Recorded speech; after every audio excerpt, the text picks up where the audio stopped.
Hello dear students, today is 20th October 2020 and today I am dealing with optimum theory of population, which is the last theory of this unit. Earlier I told you about the Malthusian theory, Neo-Malthusian theory and demographic transition theory. And today is the solution of all those theory, which we may indicate as an optimum theory of population.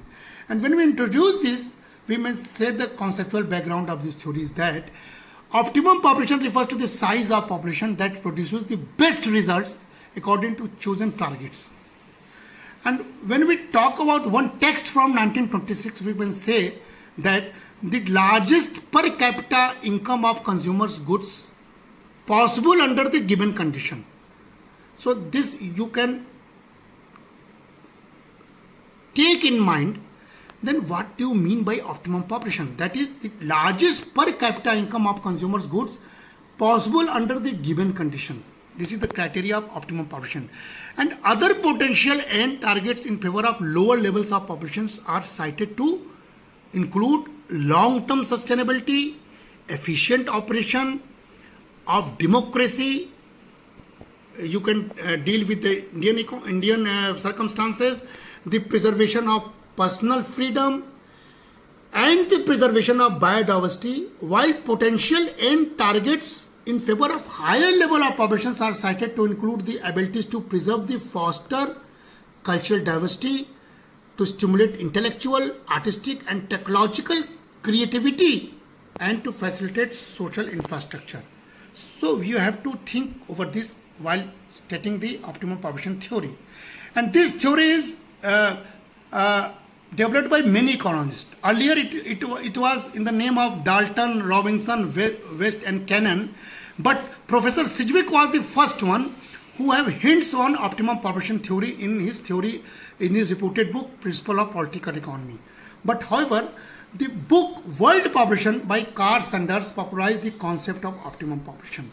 So these two things you have to remember, all the names who have dealt with this theory.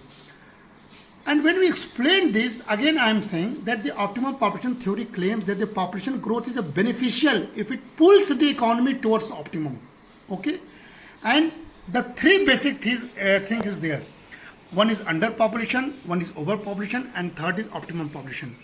Because we have to deal with this underpopulation, we should also know about the over and underpopulation. What is underpopulation? Anything below the optimum population of desirable size of population. And what is overpopulation? Anything above the optimum population or desirable size of population. And that means optimum population is the most desirable size of population. So this is also solution for country like India. And now we can explain by this figure. Dear students, in y-axis you can see I am dealing with population impact, that is benefit and problems. And x-axis denotes the population growth over time. You can see the this graph, how population is increasing, and till this point of maximum, which is called as over optimum population, this left side is a underpopulation, and after this point when population is still in a growing mode, then this is called an overpopulation, because after this point there will be problem. Till this point there will be benefit. So this is first diagram which we have to denote, and then you have to explain this diagram into this by this. The same diagram, but you have to say that what is underpopulation, that increases in the population below allow more effective exploitation of resources available, that is food, energy, land, etc., and lead to higher income per capita. And then what is overpopulation? Increases in the population level past the optimum point results in lower standard of living. Resources are shared among more people and the economic standard per capita declines. So you have to choose between underpopulation and overpopulation, that is called as optimum population, which is the highest point of this graph. And this means the population's level at which the highest economic standard of living is achieved. The available resources are exploited effectively.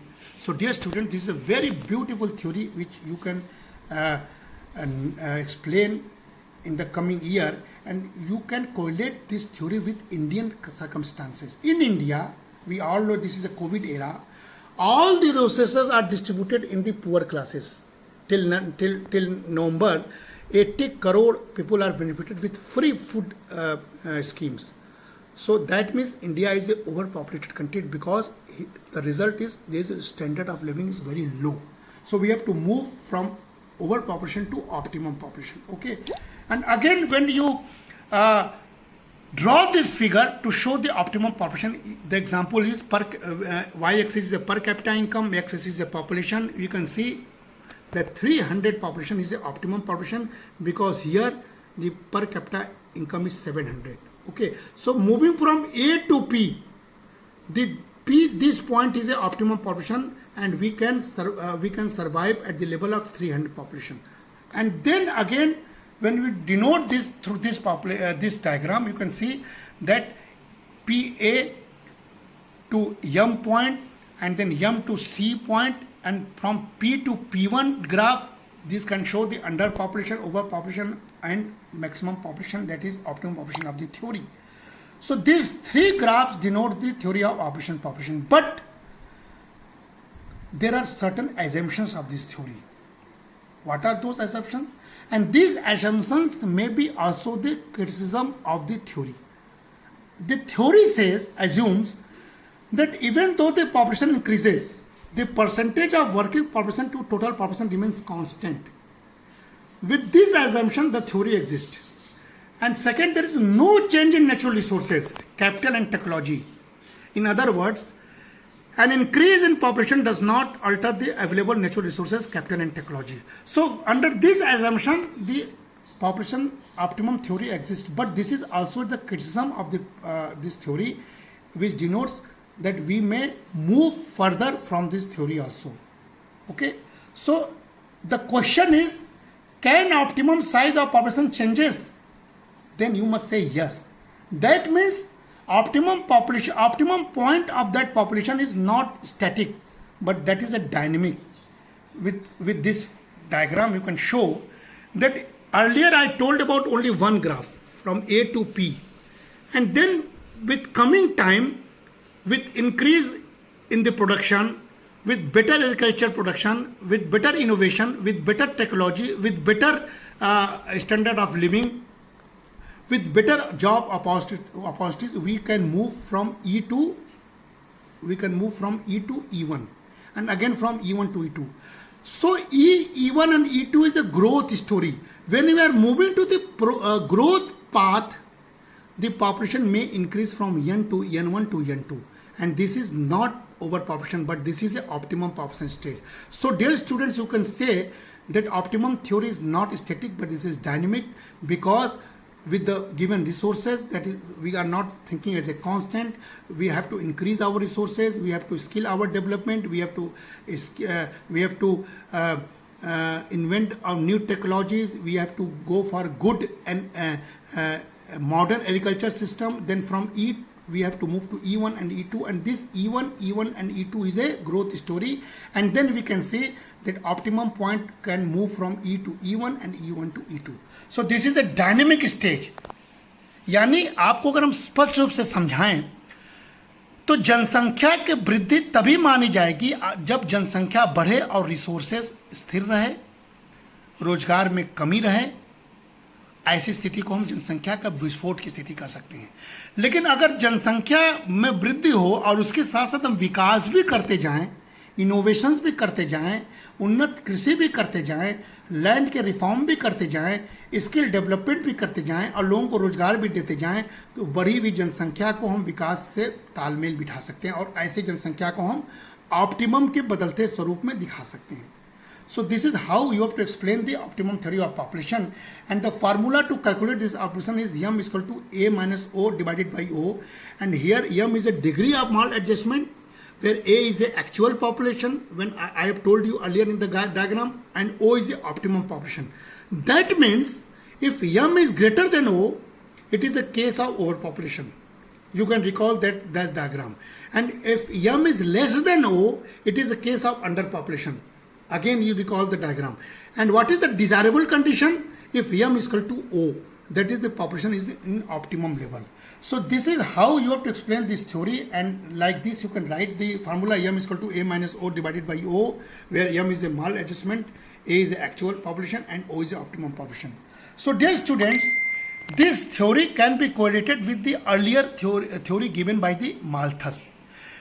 We have in each and every country there is a carrying capacity, and we overshoot with this carrying capacity, the problem begins, and then the optimum population theory works. So we have to correlate with this theory in the term of Malthus theory and with the story of growth theory, and thus you can say that beyond this, when we are here to criticize this theory, the criticism is under this four part. The very first criticism is that it is difficult to determine the optimum size of population for a country. Though we are able to find the optimum population size, it is difficult to maintain the population size at the optimum level in the long run. Other words, the theory fails to explain how they stabilize the employment level, income, output of the country, and that optimum level. So this is criticism of the theory, and which I earlier told you, we move to the development theory and dynamism of the optimum theory. And second is the assumption that the percentage of working population to the total population remains constant cannot be correct in reality. And the theory is concerned only about the wealth of nation. It does not explain how the wealth is distributed. And the theory fails to explain the quality of labor force. So these all are the criticism of this theory under which you can deal with this topic, dear students. And then I am completing the second unit of your syllabus, and you have to prepare Malthus theory, Neo Malthus theory, demographic transition theory, and lastly optimum theory of population. And then through this you can prepare three basic theories of this population theory, which is very important for the purpose of examination and the purpose of discussion. Thank you. Take care.